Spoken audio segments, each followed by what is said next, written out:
The cycle begins anew, ladies and gentlemen. That's right, like a snake eating its tail, the Ouroboros of the gaming industry never learns its own lesson. And of course, the one company that I consider to be exceptionally creatively bankrupt, PlayStation, has decided to go through and do the exact thing you expect them to do. Literally copy everybody else and then claim it as their own. You gotta love it. Every single time, it's so great. So great. Now look, yeah, I'm starting off the video a bit hot and heavy on this, but it turns out that there have been new rumors and new leaks about the PlayStation 6. Here we go again. As if the PS5 Pro wasn't bad enough, with clowns claiming it was a 4090, as if everything with the PS5 wasn't bad enough, with people saying that it was a 3090. Now we gotta deal with the PlayStation 6 now. When is this gonna end, bro? This is like time being a flat circle where every fanboy, even though the console wars are over, are going to go through and defend a piece of plastic and try to talk about how much better it is than PC gaming, and then complain that why are PC gamers talking about consoles? It's never going to end, is it? It's literally never going to end. But I think the crazier part about all of this isn't the stuff that's going to be coming down the pipe in the next few years. No. My thing is this: the narratives that have been spun this entire generation about Xbox. What's going to be happening now, though, is the jagged little pill PlayStation fanboys are going to be having to swallow when they realize PlayStation is copying Xbox a lot more than they'd like to admit. Damn that Series S! According to VGC, Sony is reportedly planning a Nintendo Switch-style PlayStation 6 portable. A new report claims a planned PS6 portable will be dockable like the Switch. Now this is absolutely rich.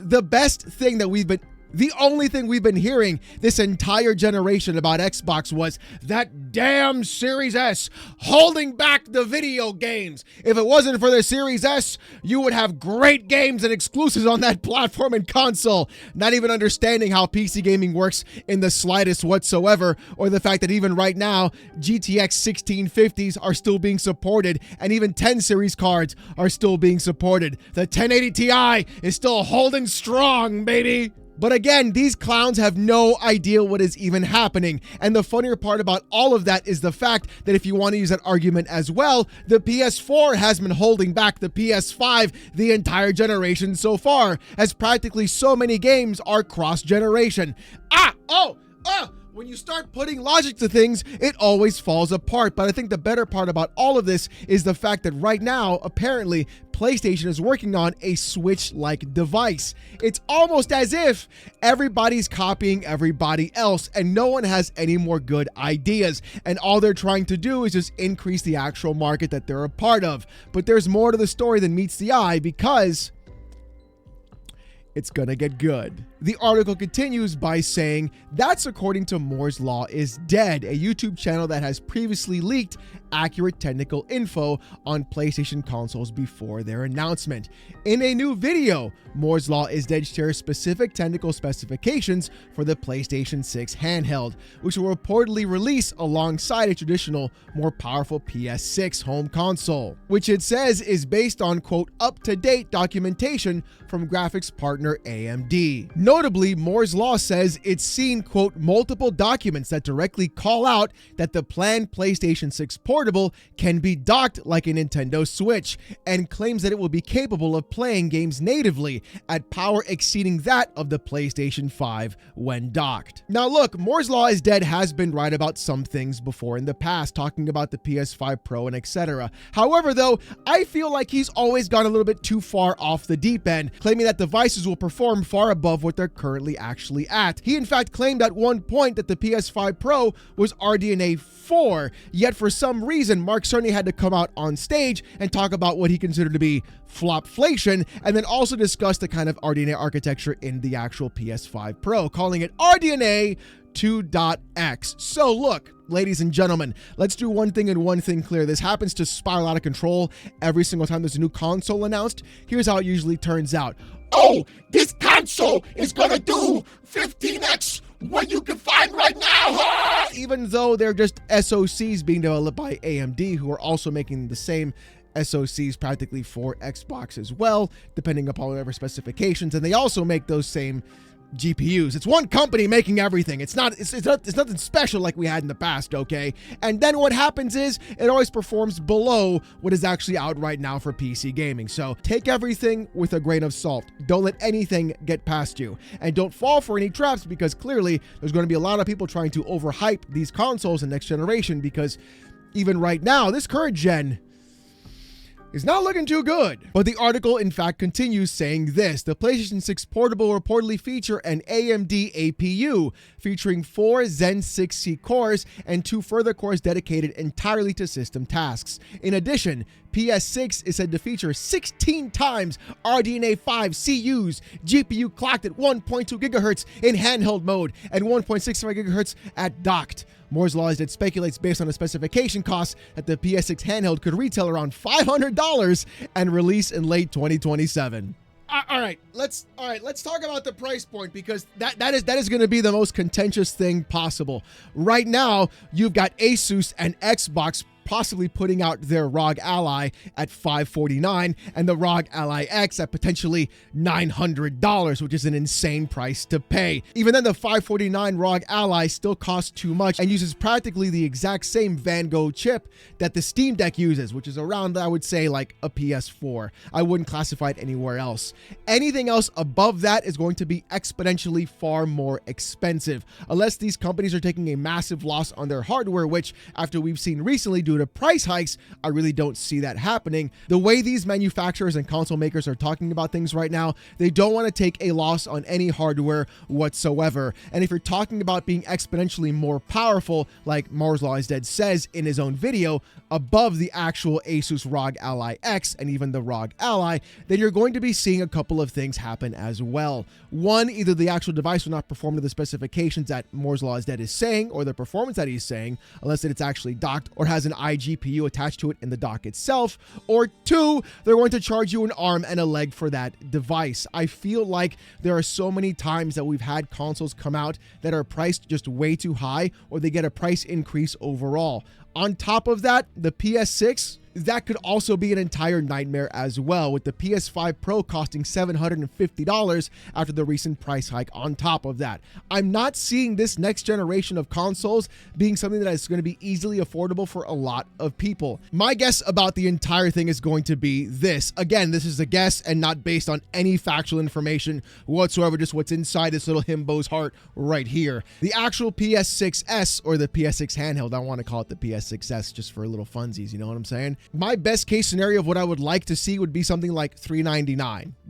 I would love to see it hit that mark. That would be ideal, the best case scenario of all of this. Way cheaper than the Steam Deck OLED version, and you're in a good spot overall. Now look, where I'm thinking it's going to land, $550. Right around that space. That's where I'm thinking it's going to land. But I don't think it's going to perform in the space where Moore's Law is Dead is saying. I think it's going to be maybe just a bit better than the current ROG Ally or the Steam Deck. I don't see it outperforming the Ally X in any sense right now, especially due to the chipsets and the cost of what AMD is putting in that Z2 Extreme and what they're charging for it as well.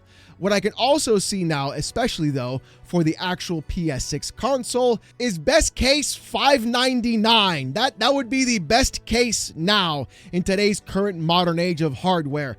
Game companies are dying to charge you more money over time and every single time. The worst case scenario for the PS6 though, $749 to $799. That's what I would consider to be the absolute worst case. Again, these are just best and worst case scenarios of what I'm just cooking up in my mind of what I'm seeing for next gen.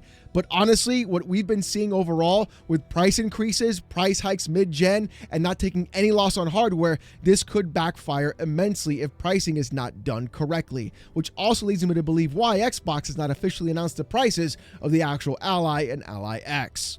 But what I love about this entire scenario and this news breaking out isn't just the fact that, hey, we have potential new hardware coming down the pipeline.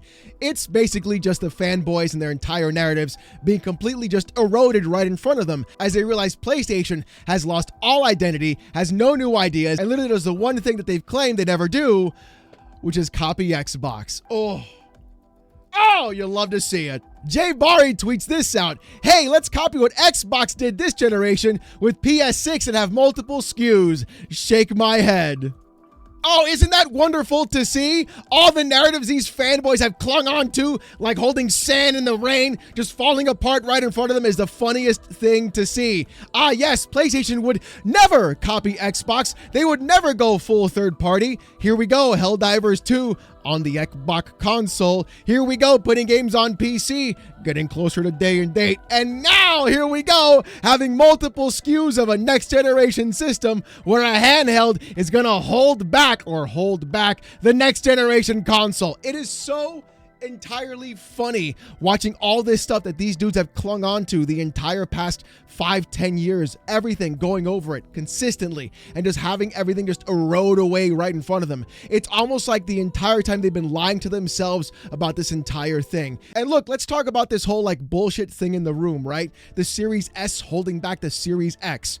Honestly, I think Microsoft really fucked up when they lowered the amount of RAM inside the Series S, and they should have actually increased it to match the Series X, which would have made things a lot easier for developers in the first place.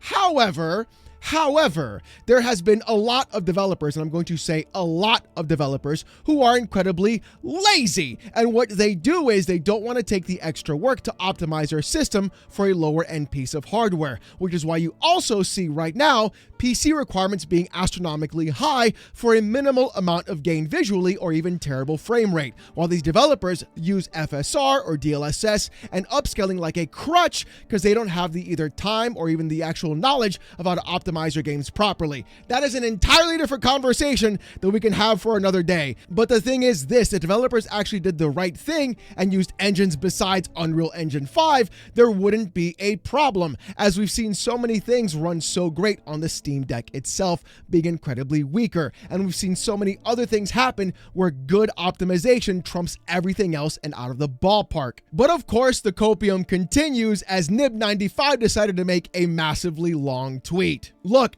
I know this is just like a ridiculous thing. I feel like there's no way an actual human being with only 24 hours in the day will take the time to make this kind of post, bold and highlight and even do multiple iterations and edits on his post as well, and say that he types them out on his own. I don't.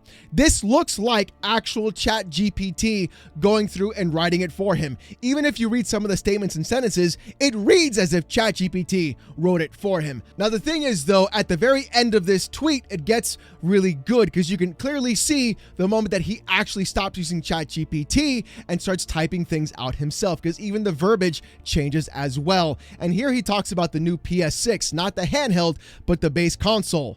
Watch this. This console is reported to have 3x the PS5 raster performance. 300% raster performance would place the PS6 in the same ballpark performance of a GeForce RTX 5080 and more than a 7090 XTX and a 9070 XT. Eye emoji. Its ray tracing performance boost over PS5 is expected to be greater than 3x. I really wish this was PlayStation's only console, so more games could be designed purely around this as the lowest common denominator, which could have potentially given us games exclusives solely designed around path tracing, etc., instead of it just being an option, which realistically won't happen now. In any case, what are your thoughts? Oh, my little Nibberino.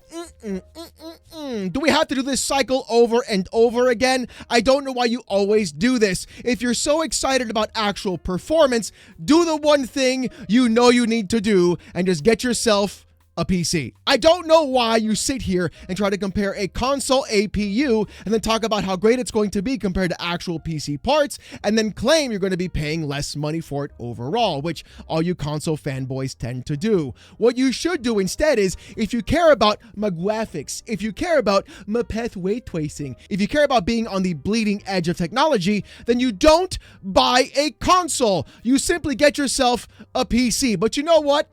Don't, because you're the kind of guy who would actually ruin this hobby. You're the kind of clown and idiot who would go out and spend $2,000 to $3,000 on a GPU, raising the floor for everybody else because you have this insatiable urge to want to have the most highfalutin graphics, veins in the eyes kind of visuals. It's the stupidest thing ever. Nobody cares about that except console fanboys who want to fight a console war about whose plastic box is in fact better. And it's amazing how you talk about specifications, about potentials, and not even realizing, saying, hey, wait a minute, why do I wait for the actual console to come out and see what it's actually going to perform like? Because for some reason, every single time console fanboys talk about next-gen hardware, it always falls incredibly short of what they were actually expecting to get, like we saw with the PS5 Pro. 9060 XT, anyone? Again, this is a snake eating its tail, the literal Ouroboros of the fanboy mantra itself. Watching these dudes who lambasted Xbox's plan of having multiple SKUs for a console now realize they have to eat that pill themselves and say, hey, I guess we have to have multiple SKUs of a console now. I guess our console is holding back the other one. Oh, and then using this stupid argument of, oh, our exclusives in path ray tracing, even though anybody on PC can tell you path ray tracing is nice for about the 2 seconds you want to make the screenshot and you shut that bitch off and then you play the fucking game. That's usually how these things kind of work. It's funny how you guys don't know anything about hardware technology, yet that's all you guys want to talk about because your console overlords dictate you to. Here's the deal. Watching PlayStation walk around and literally copy everything Xbox does has been the funniest thing ever. Watching PlayStation fanboys call for the death of an actual company that they don't even know or like, while that exact same company of PlayStation that they love and say is so varied and different literally go around and word for word, bar for bar, literally copy Xbox. And if you don't believe me, remember, you were the same clowns that said it's just 4 games means the whole slate. And then when it happened, now you're like, oh, it's just live service games, guys. It's not the whole slate. It's never gonna happen, boys. Well, you know what? Let it happen, because everything you guys have talked about, everything you guys have done, everything you idiots have said for the past 5 years keeps turning up into being the exact opposite. I'm telling you that Tim Dog curse and the crap gamer curse are absolutely real. The second those two went to being PlayStation fanboys, you saw what happened to the actual system. You saw what happened to that company. They're third party now, more than ever that you could actually imagine. And you can keep moving that goalpost over and over again. They're copying Xbox. They're copying Nintendo. They're making a handheld device. They're making a lower powered device as well. They're having multiple SKUs. And you know what would be even funnier is? If they copied Xbox and made their own OS to have actual Steam on these devices and consoles. Now that would be the funniest day of all, because it would clearly be the fact that we have proven to you guys over and over again, it's no longer about the console wars, it'll be about the platform wars. And that will be the day that everything will fall apart for you idiots, and I will be there to make sure and laugh. But you know what? With all that being said, let me know what you guys think about this in the comment section down below. Do you think what Moore's Law is Dead is saying is true? Do you think the PS6 is going to be that performant? Or do you think PlayStation may be biting off more than they can chew? I'd love to hear what you guys have to say about this as well. If you want to see more of this kind of content, more PC port reviews, gaming news, Steam Deck videos, fanboy content, and live streams every Saturday night, 8:45 p.m. Eastern, subscribe to the channel. We're on our way to 91,000 subs, and I just want to say thank you guys so very much. If you want Discord access and emotes during live streams, become a YouTube member. It's as low as $1. If you don't want to spend the buck, don't sweat it. Saturday nights, 8:45 p.m. Eastern, right here on this channel, the best live streams on YouTube. Trust me, as I get insulted with AITTS and wear a banana suit for 5 hours in front of 800 people. You don't want to miss it. With all that being said, though, thank you guys so much for watching. Hope you have a great one, and I'll see you gooners next time. Peace!